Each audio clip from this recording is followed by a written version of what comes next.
Scroll down and boom, there it is. So turn my headlights on. All right, continue. So now it's asking me to start the engine. Let's do that.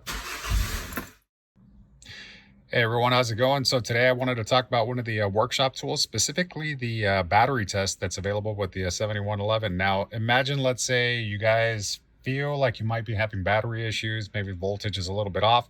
Well, you could go ahead and check it using the tool. So that's pretty convenient. So let's go ahead and get going with that. So it's not the battery reset. We're going to scroll down, and boom, there it is. You guys should be able to see that. Cool. There we are. So we're going to do the battery test. Okay, so it's going to tell you the conditions you need to be in. Okay, so the vehicle's not moving. I am in park. Ensure the parking brake is on. Well, all right. There it is. Inspect the battery. I've actually taken a look at it. It seems fine. This doesn't apply for hybrid batteries. Okay, that's cool. And ensure the engine is off with the key on. Okay, that's fine. Let's go ahead and continue.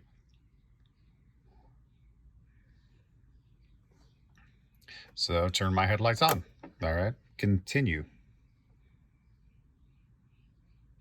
So as you guys can see, there's kind of a countdown going on in the back. Well, that's not kind of, it is a countdown. Turn the headlights off, continue. So now it's asking me to start the engine. Let's do that.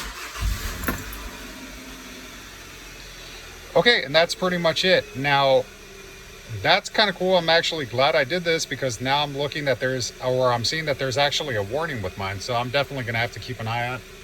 Possibly even pull out the old DMM, see what's really going on. Anyhow, I'm going to move back. And here we are back at the front. Anyhow, that's just one of the tools that's available with this thing. I definitely think it's worth checking out. Please let me know if there's something else you guys want me to do down the line, and I'll go ahead and shoot that, record and upload and get it on film. All right, thanks a lot, guys.